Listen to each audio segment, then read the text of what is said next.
So, good evening, ladies and gentlemen, and welcome to another NKF webinar. In fact, our 16th webinar, and this subject is fatigue. And it will be recorded, and you'll be able to watch it again or tell your friends and colleagues about it, and you'll be able to have that around about 10 o'clock tomorrow morning. And as with all our webinars, what we do is, if you have a question, just pop it in the chat, and then once the presentations have finished, I'll then read the questions out to the presenters. So let's just press recording. That's it. So if you're all ready, I'm going to welcome these three lovely ladies to talk about fatigue. Lovely, thank you very much. I'm just going to share our screen, which hopefully everybody can see. Yep. Yep, lovely. So hello everybody, thank you for joining us this evening. So today we're going to be talking about fatigue and kidney disease. So these are the areas that we're going to cover. So starting with a first-hand account of living with fatigue and kidney disease, and then moving on to what fatigue is, its causes and how it can impact us. We'll go through some strategies to manage fatigue, and then we'll circle back to the lived experience of fatigue, and finally, hopefully have some time for any questions or comments. So we'll start off with introducing who we are. So if we start with Emma. Hello. I hope you can see me, because all I can see is your shared video now, but not to worry. My name's Emma Ball. I am a renal patient. I've been a renal patient for 37 years, and I'm currently transplanted, and I've had my transplant for 17 years, and I suffer a lot and have suffered with fatigue. There we go. Lovely, thanks Emma. And my name's Elyssa Ancliffe, so I'm an occupational therapist at the Royal Free Hospital in London, and I've also got with me my colleague. My name is Elyssa, and I'm an occupational therapist here with the Renal team. Okay, so we're going to begin with Emma, who's going to share a little bit about her experience with fatigue. So I'll hand over to you, Emma. Thank you very much. Thank you so much. So as I said, my name's Emma Ball, and I'm currently transplanted. I've had my transplant for 17 years. But if we go back a little bit in my life, I started to suffer as a child with kidney problems. The cause of my kidney failure is chronic pyelonephritis, and so that's repeated water infections. And along with that, I don't know if anybody's suffered with that, comes a lot of fatigue. So as a child, I had a lot of symptoms, water infections, but definitely fatigue. Coming in from school, all my mates were going out to play and things like that, and I sometimes had to have a nap, which for a 6 or 7 year old is a little bit abnormal. So moving on in life, my fatigue did carry on. I worked, I lived with my partner, and when I was 17, so that's going back a bit of a step really, when I was 17, I did have complete renal failure. Leading up to that, I genuinely couldn't get out of bed. The overwhelming tiredness, fatigue, was just completely took over my life. I had to stop going to college. I had to stop my part-time job. It was a really, really difficult time in my life. And eventually I was diagnosed with renal failure. Luckily, I didn't have any intervention at that time. So I went on to have my son. My son is 27 now. I had quite a difficult pregnancy, I would say. I was monitored really, really closely. But the main thing that completely took over my life was how tired I was. And I think comparing yourself to other people in the same, other pregnant ladies was really, really difficult, because it was a completely different journey for me. I was monitored really, really closely, but the tiredness was completely overwhelming and very debilitating, to the point that I was actually taken into hospital. I had my son, I had him at 27 weeks and he weighed £1 9 ounces, and there was a lot of intervention there. And then 3 years later, I ended up very, very poorly, and I had to go on to dialysis. I knew it was coming. My HB, like a lot of other people, was on the absolute floor. And it's really difficult when you're trying to look after a child. I was in a relationship, I was running a house, and I had a job. And all of these things I was juggling, as well as being massively tired and coping with a major chronic illness. It was really, really difficult. And I just want to say that there were no resources out there for me to reach out to, apart from when I went to see my renal consultant, which I did quite regularly, but there was no paperwork, there was no leaflet or anything to kind of reassure me that, I was what I was experiencing was completely normal for somebody with renal failure. So I went on to dialysis. I did hemodialysis for about 6 months. That wasn't for me, if I'm honest. I'm a bit of a control freak, and so didn't like the fact that I'd got to be somewhere at a specific time. And if I'm honest, it interfered with my life quite a lot. So I wanted to go on to peritoneal dialysis. Hemodialysis made me extremely tired. So I used to dialyse on a Tuesday, Thursday, Saturday. In the days in between, I used to have to recover. So it was really quite difficult at that time. Continuous ambulatory peritoneal dialysis was absolutely for me, and I managed to do that successfully for around 5 years. That was probably, I would say, not the best time in my life, absolutely not, but it was something that I could control. And the fatigue then, I was in quite a good rhythm with things. My blood results were really, really good, and that suited me really well. But there were periods of time where I was extremely exhausted, and I didn't know whether that was just my life or whether or not that was normal for a renal patient in that situation.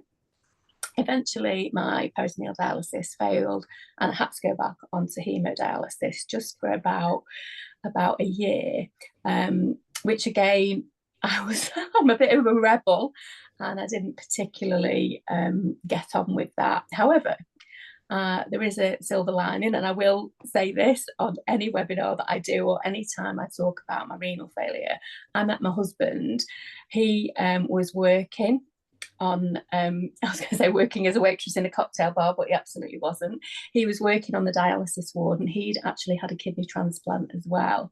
So the coming together of us pair, we got married a long time ago now, was kind of like finding somebody that completely understood how tired I could be and kind of just got on with it, really. I was working and continued to work.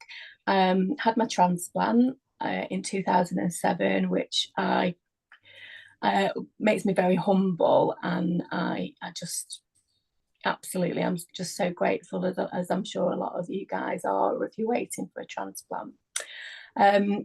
I found a new job after my transplant and fell in love with a company that I worked for. But I, again, carried on being a bit of a rebel, and I know Lisa and Elyssa are going to talk about the boom or bust theory in a little while. But I was definitely the bust.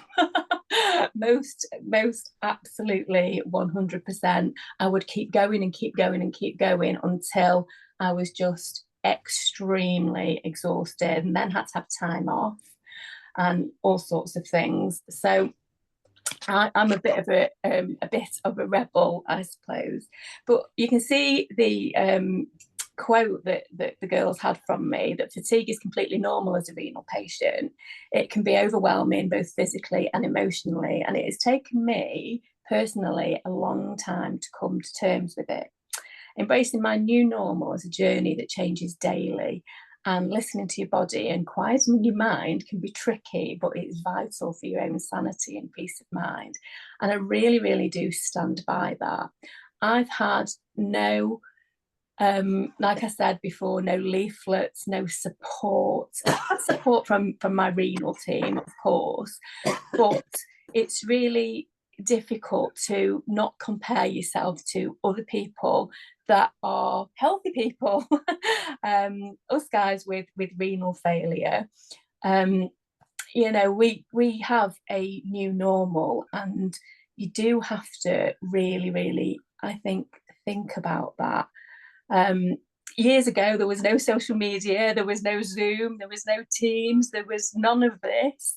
And how fantastic that we are now able to come together and share one another's experiences about where we're at with things, because comparison to me is the absolute thief of joy. It is really about finding your new normal in whatever situation you are. And I suppose for me that's my story. When I was approached about doing this webinar, I absolutely said yes, and always would say yes to anything to do with the National Kidney Federation or anything around renal failure, because I just feel that it's a bit of paying it forward and helping other people that are in exactly the same position. I'm not a doctor. This is only my experience and my opinion. But let's be honest, as patients, we know our own bodies, we know how we feel, we know if we're tired, and it's not a normal sort of tired, is it? It's not where somebody's just going to go and, oh, I'm tired, I need a nana nap, or whatever you call it nowadays. We used to call it a disco nap years ago before I went out. But it's not that sort of tired, it is overwhelming. And so I hope what I've talked about today is, maybe struck a chord and helped somebody that's on this webinar with my experience of fatigue in all areas of me being a renal patient. Hope that's okay for you, ladies. Perfect. Thank you, Emma. That was really helpful in setting the scene and showing really why this is such an important topic and why we're all here today. And it's great to see so many people joining the conversation. So we'll look now at what fatigue is and how it can impact us. So fatigue is a very common symptom of people living with kidney disease. Approximately 70% of people are reporting some form of fatigue, and up to 25% report severe symptoms. It is a feeling of extreme tiredness or exhaustion that is not improved by sleep or rest, and it's not caused purely by exercise. Fatigue is often poorly controlled. It can cause significant distress and can have very negative impact on people's physical and mental well-being. So fatigue can mean different things to different people, and everyone's experience, as Emma said, is different, and how it impacts them is unique. So it's really important to understand your own fatigue, how it impacts you, and what techniques work best for you to manage it. So there are various types of fatigue, and I'm not sure everybody knows this. I think most people think physical fatigue when they think fatigue, but different activities use up different types of energy. So the 4 common types of fatigue, which we'll talk about today, are physical, mental, emotional, and social fatigue. And there's some examples of each of these up on the screen at the moment, but if we just talk through them. So physical fatigue comes from physical activity, and it can include any sort of physical movement. So this could be from dressing, washing the dishes, to walking to the store or exercising. And then you've got cognitive or mental fatigue. So this comes from anything that demands mental or thinking energy from you. So this could be reading, it could be paying the bills, anything that you're really having to think. And then emotional fatigue, which is another common type. So emotions can take up a lot of energy and at times leave people feeling really exhausted. So we can feel more fatigued after an argument or when we're really stressed. And then finally, social fatigue. So this comes from social activities, and these are often really important to us and can help us feel connected to others, but they can also demand a lot of our energy. So it is really common to feel drained after you go to a big family gathering or outing. So the impacts of fatigue are widespread, so it can prevent us from doing the things in our life that we enjoy and can lead to unhelpful behaviours such as withdrawing or avoiding tasks, people and situations. So fatigue can have physical impacts such as making us feel slower, weaker, not being able to do as much or needing more rest more often. But it can also have those emotional impacts such as making us feel really frustrated, overwhelmed, low in mood, demotivated, or feeling like no one understands. Or mental impacts such as having difficulty concentrating, having conversations, reading or completing mental tasks. Fatigue can also impact on actual treatment, so that's not being able to get to appointments, difficulty processing the health information that's given to you, or making decisions around your health and treatments. So there are many reasons why you might be experiencing fatigue. So these can include kidney disease itself, we know causes fatigue, anemia, so where your body's not getting enough oxygen through the blood, it can make us feel tired or weak. Treatment and medications such as dialysis we know causes fatigue. Weak muscles, poor strength, which means your body has to work harder to move. Pain, infection, reduced heart function and heart disease, depression and anxiety, insomnia, difficulty sleeping, poor sleep, not doing much or low activity rates, lack of social support, or any other health conditions that you might have alongside your kidney disease. So there's a whole range of things that make people living with kidney disease more susceptible to fatigue. So the National Kidney Federation has lots of leaflets on a lot of these topics, so we're not going to go into all the detail now, but you can get them off the website if you want a bit more information on those. Great. So fatigue levels can vary depending on the time of day, from day to day, and even week to week. And this can often result in detrimental cycles of activities which can worsen your fatigue. So this can have long-term impacts on your ability to do things as well as your mental well-being. So it's important to be aware of your own activity patterns and cycles so that you can start to make positive changes towards more productive ones that will then improve your fatigue. So we're just going to talk about a few of them now. So one common activity cycle is called the cycle of inactivity. So this happens when you're feeling tired and fatigued, and so as a result, you start to do less. Doing less results in muscle loss, decreased strength, and kind of your overall function. Having less strength makes it more difficult to then do the things that you need to do. And so when you try to do these activities again, you're even more tired and more exhausted. That kind of then repeats itself in a circle because of all that, if you see it. Yeah. So another really common cycle is called the cycle of overactivity. So this is kind of where you do an activity that you've done in the past. However, that the amount of energy that you normally used to use, it's a lot more now. So when you do it, you're left feeling very significantly tired. It then requires a lot longer period to rest and recover. And during that time when you're resting, you're not really able to do the things that you need or want to do. So then you may start doing less, or you may start actually avoiding certain activities altogether. And this can also lead to reduced confidence, frustration, anger, stress, etc. Yeah. Because you are kind of doing less, it becomes a lot harder to do things in general, kind of like that other pattern that we just did. And so the cycle continues in that way. So an example of this is, say, every Sunday you walk to the local community center to participate in a group class. However, now you become so fatigued that you need to rest for 2 full days after. In those 2 days that you're resting, you're too tired to cook, see your family, or go to watch a movie with a friend, which are all things that you either needed or wanted to do. You might feel frustrated and upset that you weren't able to do those things. And because of this, you might decide to not go to the community center as much, or you might stop going altogether. Another really common activity pattern is called the boom and bust cycle. So this is where your energy levels are good or better than they have been. So you may do things that you want to do that you normally don't have lots of energy for. So this could be a physical, a mental, or social task.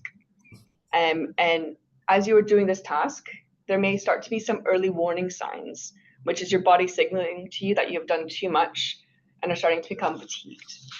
But many people, including myself, we ignore these, or we don't really even recognize them. It's really easy to want to keep going. You may want to kind of get things done or feel good that you have energy and you want to do, you're doing something that you used to do again. But at some point, so after you've kind of passed that point of your body saying stop and you've gone further, your body really says that's enough, and then you're forced to stop. And this leads to a period of what is called enforced rest. It's enforced because you kind of have no other choice than to rest. And the fatigue also might be delayed. So you might not feel the full effects of fatigue until later that day or even the next. And it can last for hours, for days, or even weeks before you feel better again. With time, you will recover, but the cycle kind of will then repeat when you do another boom and bust. And this can actually have quite negative long-term impacts, both physically and mentally. The time you spend in a period of enforced rest is often much longer than the time you spent doing the activity itself before your early warning signs started. Enforced rest, as I've kind of talked about, that resting where you're not doing anything, does lead to your muscles and bodies not being used, meaning that you're going to lose strength and fitness, and it kind of leads to an overall decline in your ability to do things as well as you used to. It can also have a negative impact on your mental health, as you may start to lose confidence and a sense of control.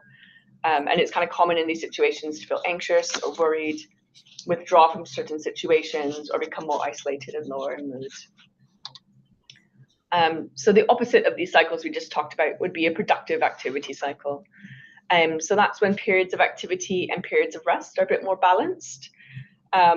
So this kind of involves knowing what your early warning signs of fatigue are, because then it helps you to be able to stop an activity before you kind of push too far and then have to go into enforced rest. But stopping at the right time can be difficult and sometimes feel like a loss, particularly if it's a good day for you. However, it's a long-term gain, because as over time, you're more likely to have your productivity remain the same, as you can see by the graph that I have up, or maybe even improve. On the contrary, if you continue with unhelpful activity patterns, over time, your productivity will get worse and worse. Okay, so now the important bit, what can you do to manage your fatigue? So there is no cure for fatigue. However, good management can help reduce the impact of fatigue on your health and well-being. So learning to live with fatigue, it's not easy. It takes time to understand and make these changes to our life, and there is no perfect solution. It's about learning how your fatigue impacts you, what matters most to you, making the necessary changes and seeing what works best for you. So we'll now look into a fatigue management toolbox, or a variety of practical ways to manage your fatigue. So you may find that some of these are more helpful than others, and we encourage you to explore different techniques over a period of time to see what fits and what works best for you. So a fatigue diary is a good starting point when looking at how to better manage your fatigue. There are many different fatigue diaries available online, but the main idea is to record your fatigue throughout the day by listing what you are doing at what time and some measurement of your fatigue. Doing so can help you understand your habits and triggers over time. So it's most effective when you complete at least 1 week of recording your activities and fatigue levels so that you can see that bigger picture. So we've created a simple fatigue diary, which you can access through the NKF website, and I think it's going to get sent out with the recording after tonight.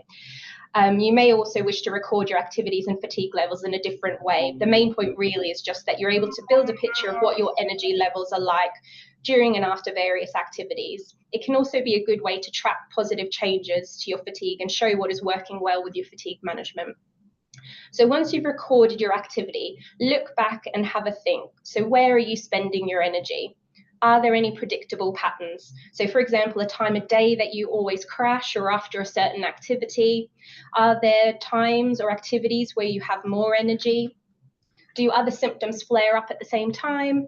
What does a good day look like? What are the successes? What does a bad day look like? And do you have any early warning signs that you're becoming fatigued? And then a common energy management technique is called the 4 Ps. So pacing, prioritizing, planning, and positioning. So pacing is a way to help control how you use your energy. It means taking a set amount of rest for a set amount of time doing an activity. So for example, 30 minutes of rest or recovery for every 1 hour of activity. So this can help avoid overexertion when done right.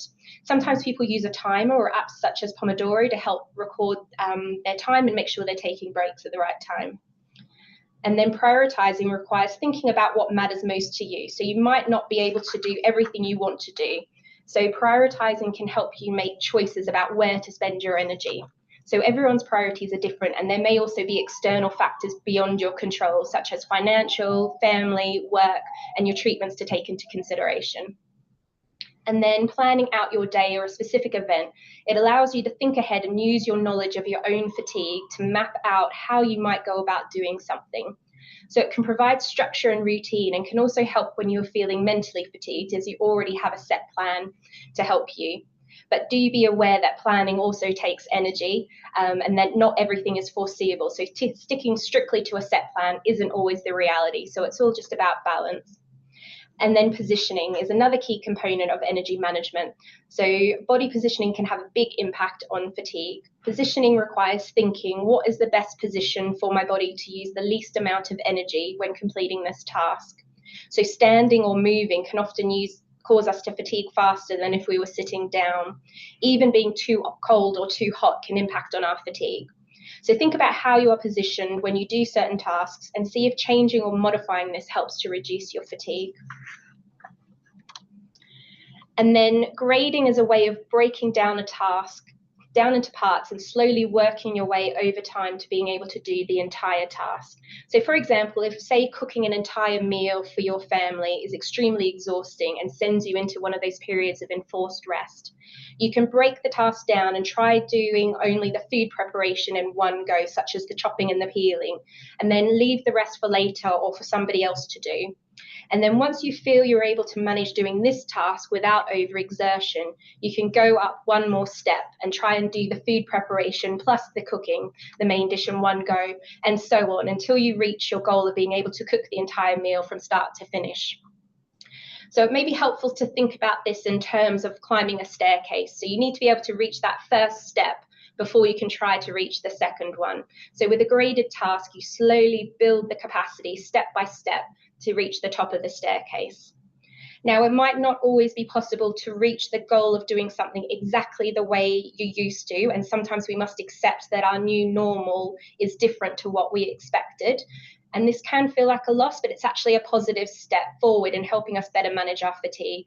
So it's also important when grading to be aware of those early warning signs and fatigue limitations, just so that you do not end up in a negative activity cycle. So it might be that at some point you need to take a step back and really establish yourself before you step up again. It's just listening to your body.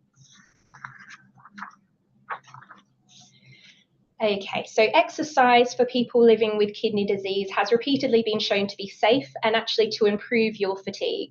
The benefits of physical activity are also widespread, so it can make you feel stronger, more independent, and reduce your risk of falling. But it can also improve your fatigue, sleep, and quality of life, and help with depression and anxiety. It has also been proven to reduce your risk of high blood pressure, heart disease, diabetes, stroke, certain cancers, and dementia. So if we consider using the 4 Ps, so the pacing, prioritizing, planning, and positioning as previously discussed when thinking about starting exercising. So if we prioritize exercise on days when you have fewer physical tasks and plan to alternate with other types of tasks. So for example, a cognitive, social, or emotional task throughout the day. So this may look like engaging in a cognitively demanding task in the morning, followed by a period of rest, and then maybe a quiet restorative walk later in the day. You may wish to pace activities by building in time for rest after physical exercise, but try to limit this to no longer than 30 minutes because you don't want to go back into that cycle of inactivity. Some people living with fatigue may experience a worsening of fatigue symptoms after exercising. In this case, don't push through, give yourself a rest, and you might need to just take that step back and do some less intensive exercise before grading back up again. So just listening to your body. If you are worried, speak to a healthcare professional or an exercise specialist for some advice. So people living with kidney disease should aim for the national recommendations for exercise, which is 150 minutes of moderate aerobic exercise and 2 strengthening sessions per week, if fatigue levels allow for this. So if you have not exercised for a while, you may want to build your fitness slowly as you go along. If you're not exercising at all, consider starting with just 2 to 3 exercise sessions per week for 5 to 10 minutes at a mild, moderate intensity, and then building gradually from there. Exercising at a moderate intensity is safe and often effective in improving the symptoms of fatigue, like we said. And you can use the talk-sing test to measure the intensity of an exercise. So generally speaking, if you're engaging in a moderate level of exercise, you can talk, but you can't sing. If you're engaging in a vigorous activity, you won't be able to say more than a few words. Forms of moderate aerobic exercise may include brisk walking, cycling, rowing, and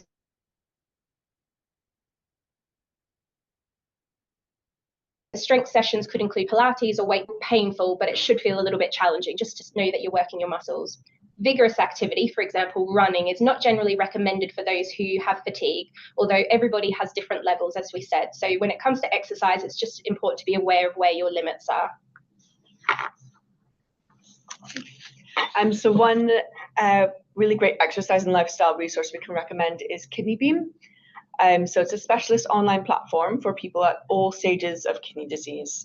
And it provides both live and pre-recorded material on exercise and lifestyle. There's also structured programs such as post-transplant renal rehab and living well on dialysis. And there's both peer support as well as professional support. And it's free for all kidney patients to access.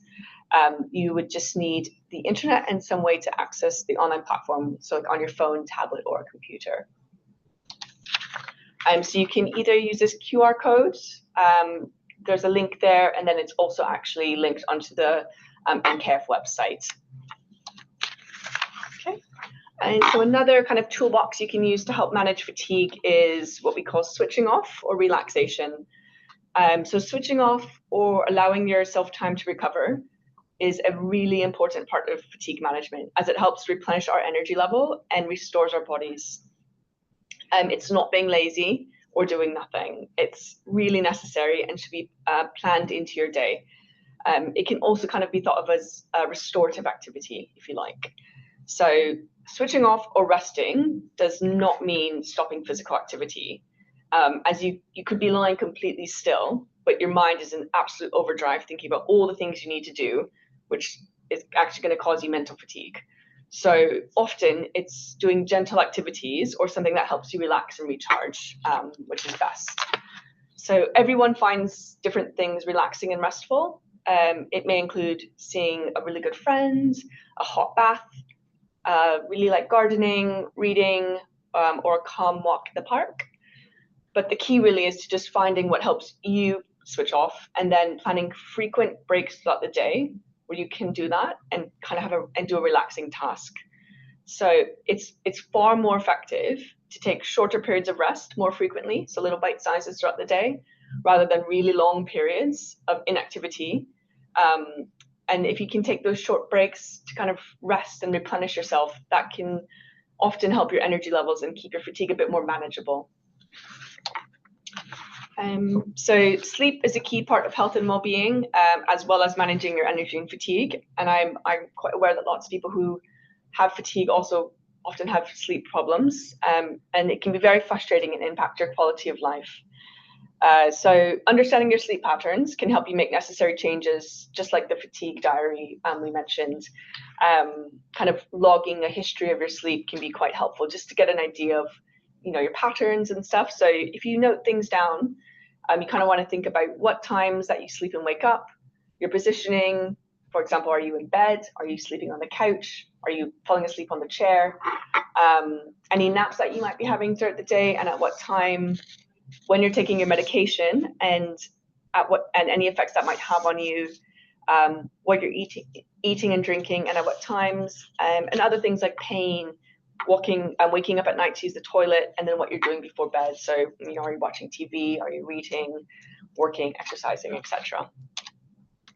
And then from that, you can kind of look and think about if there's anything you might be able to change, which could improve your sleep. So these are just a few kind of general tips for good sleep. And so that's getting up and going to sleep at the same time every day, eating your meals as well around the same time daily, exercising during the day, avoiding caffeinated drinks, alcohol, or naps too late in the day, and as well avoiding naps that are longer than 20 minutes. So napping for too long or too close to bedtime makes it a lot harder to get good quality sleep throughout the night.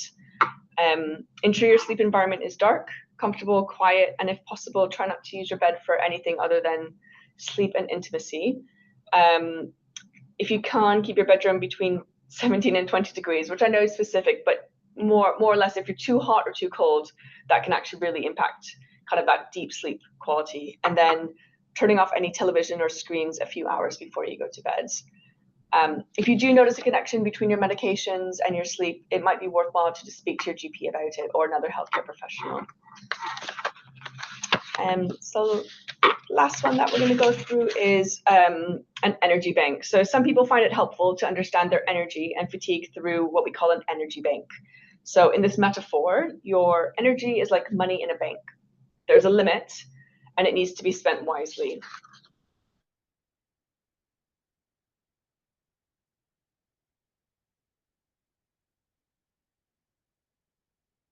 So if you repeatedly overspend, more or less, and that would be a little energy for us, and others may cost a lot.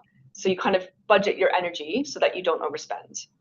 So how you might do this is think about how much energy you can spend in a day without pushing yourself into enforced rest, and then try not to overspend that allowance each day. So this is where a fatigue diet can be quite helpful. And then if it is helpful, you can assign different amounts of energy to different tasks to then help you manage it. So say, for example, you assign your energy limit as 10 pounds a day. And you may feel like washing and dressing uses very little energy, so you give that 1 pound. However, going to see your friends and socializing, or maybe going to work, is really demanding, and that uses 6 pounds, and you really want to do it, so you have that. So you only have 3 pounds or 4 pounds left. And yeah, maybe that'd be 3 pounds left. And so instead of doing another activity that day, such as a really big grocery shop that might use up 5 pounds of your energy, you can spend your energy on something less demanding, like maybe cooking a dinner with what you have left, or another gentle activity. So that's just a really basic example, and obviously everyone's will be different, but it's just to give you an idea of how you might be able to budget your energy and fatigue levels. So as we come towards the end, we felt it would be helpful to come back to Emma for any reflections on this session and how or if this would have been helpful for her fatigue journey, and how she kind of learned to manage it. So we'll switch over to you, Emma.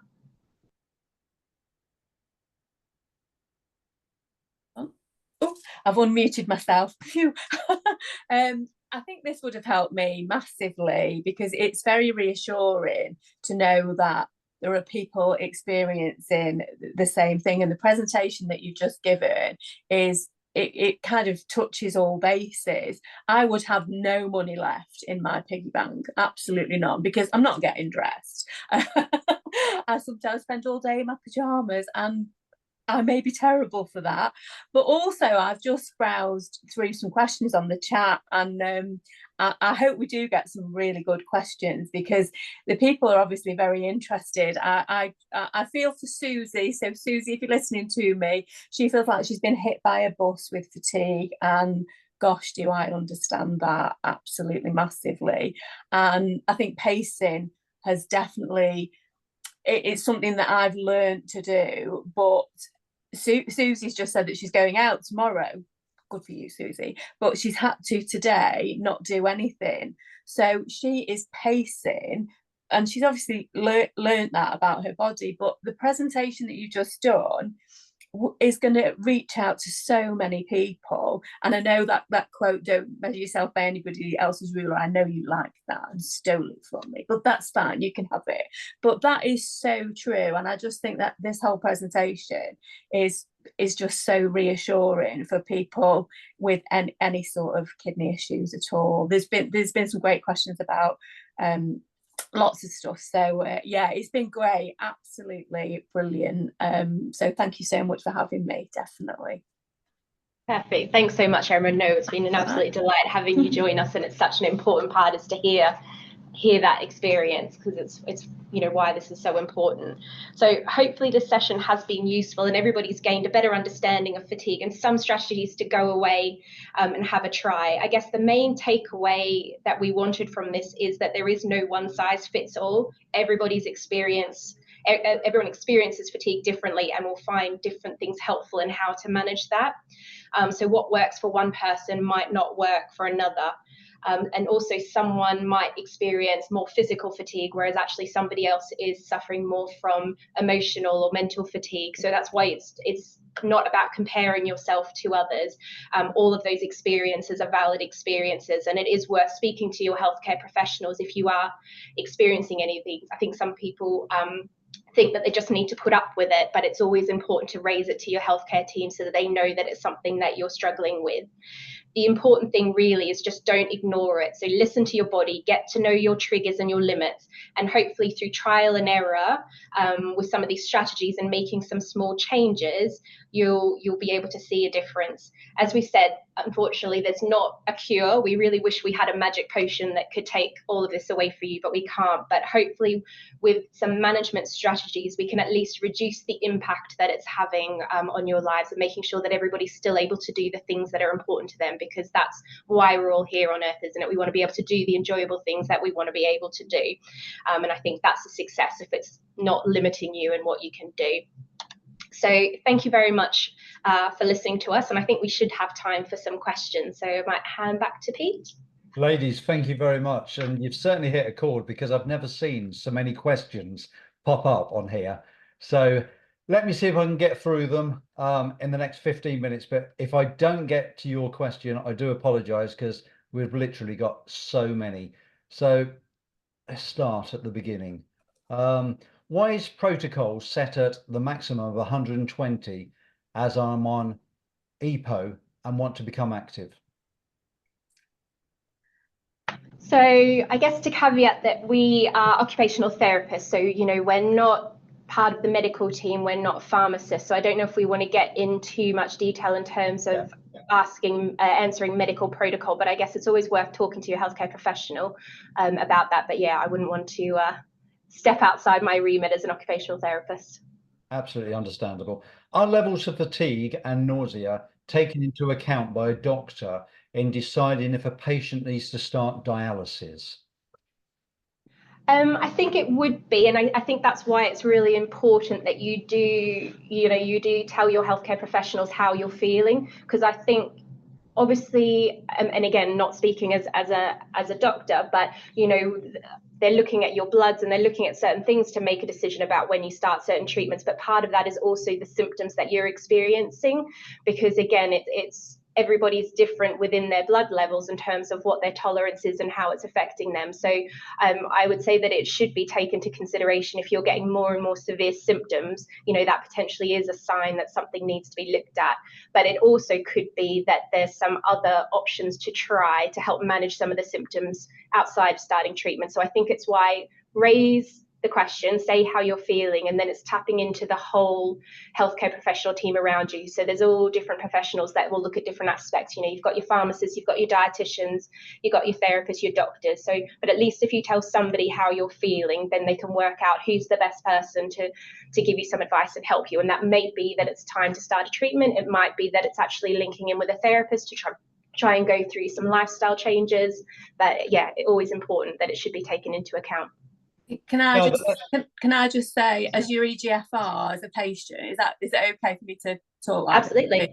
So as a patient, as your EGFR declines, your tiredness will definitely increase. So the two kind of go hand in hand. Your EGFR declines, and your fatigue and tiredness will absolutely go up. And it won't be just physical fatigue, it's mental fatigue, so like brain fog, and that will absolutely be picked up on through your blood and as Elyssa said, by your healthcare professional. But don't leave anything. But that it is completely normal, which is an awful thing, but it's reassuring that we're kind of all in the same boat, aren't we, if we're on here? So I just wanted to say that. Sorry. Thank you. Yeah, no, and I think you raised a good point there as well in terms of the mental and cognitive fatigue again, because as you're getting closer to needing to start an active treatment, you're having a lot of appointments, you're having a lot of conversations about all the different options and what's going to be the treatment pathway for you. And as we say, that information overload can be really difficult. So again, it's really important that you tell your healthcare professional, because you could be getting a lot of information, and if you are suffering from cognitive fatigue, it could make it really difficult for you to be taking all that information in. And it's not some people just kind of feel like they just need to smile and nod and then go away, but they actually haven't got what they needed from that conversation. So if you need to say to your healthcare professional, can we have that conversation again in my next appointment? Or actually, is there any information I can take away and have a look at another point? I think it's really important, because again, if the healthcare professional doesn't kind of have it on their radar, there's teaching for healthcare professionals as well to learn more about fatigue and how it impacts people. So it's really important that you do say that, so that you can get all the information you need, but also that you're able to process it and take it all on, because it can be a lot of information in that, those last few months before starting a treatment. My advice there, if I may just say again, from a patient's perspective, is always take somebody with you.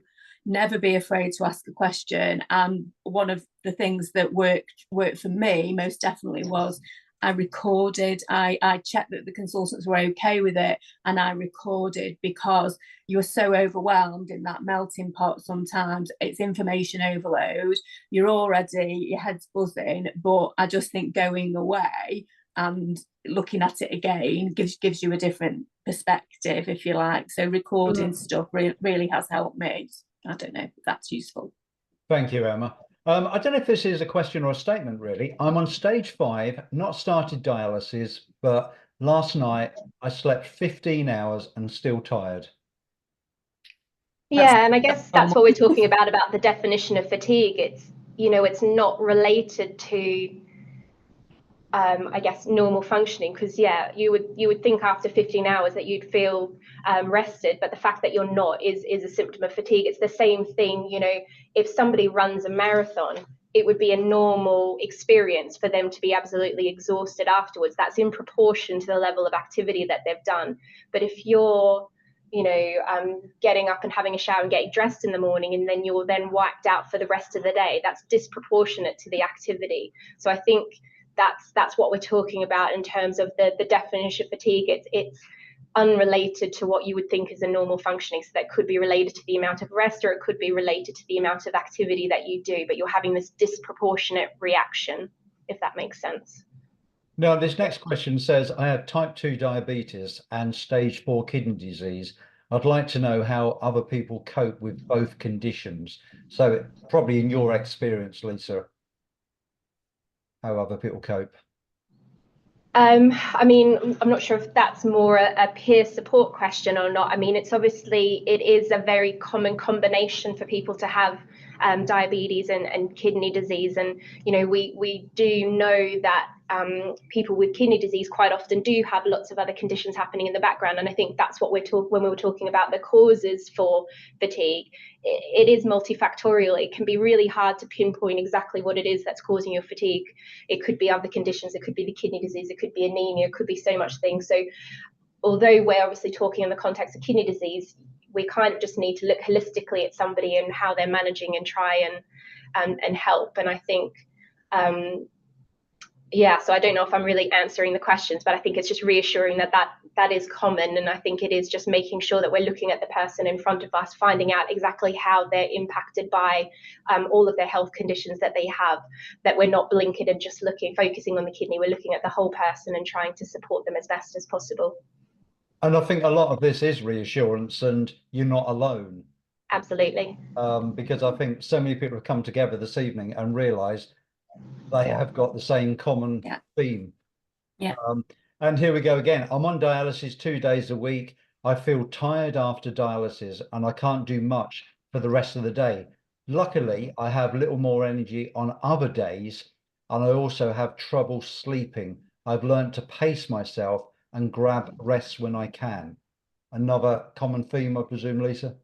Yeah, absolutely. And I think, I think that's it, isn't it? Everybody kind of finds the answers themselves. We're obviously here presenting this webinar, but a lot of it is just bringing together a lot of information that people do tend to find it in their own way. We're just hoping we can provide a bit of shortcuts and give people some things to try. But most people will try different things and adapt different things to find what works for them to make them feel better. But again, as I said, we know kidney disease causes fatigue, but we also do know that treatments such as dialysis cause fatigue, which is why, unfortunately, kidney patients are so affected by fatigue. And it is just trying to, that's where a fatigue diary might help. So you can track out where's your energy highest, where's its lowest. So if you have things that you need to be able to do, you can plan them for the times of the week that you know that you're going to be feeling a bit better. And also just mixing it up between physical tasks and cognitive tasks. So you're just giving yourself some rest breaks in between. But yeah, dialysis is really hard because obviously it's something that you need to do, but we know that it can have a really big impact on somebody. And I know Emma has spoken about how she had to trial and error a lot of the management styles to find something that works. But it was a lot of trial and error, and a lot of the techniques that we used you kind of found on your own. Yeah, absolutely. Yeah, and don't get me wrong. I haven't got all the answers. I wish I had. But dialysis, I think when you're at the stage where you're going on dialysis, you do think, oh my goodness, kind of, yes, I'm going to feel much better. And actually, sometimes you don't. It really kicked me about, especially hemodialysis. It absolutely did. But yeah, I think just trial and error and just trying different things, going out of your comfort zone. Somebody's just put in the chat about Tai Chi. That's so relaxing.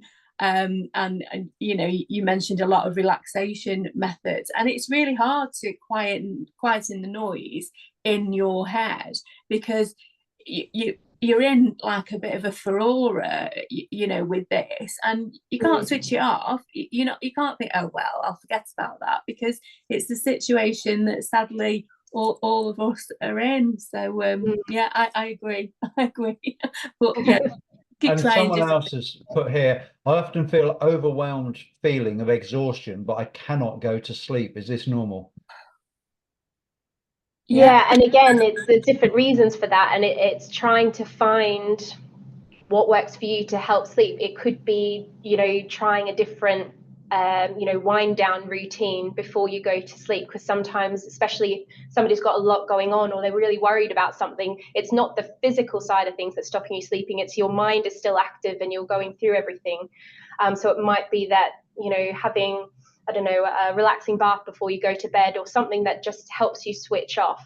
And that's going to be different for everybody. Or it could be sometimes, when people have lots of thoughts going through their head, having a notebook by your bedside that you can kind of write down what it is you're thinking about. And it's almost giving yourself permission. I don't need to think about that now. I'm not going to forget about it, but I'm just writing it down and I'll deal with it in the morning.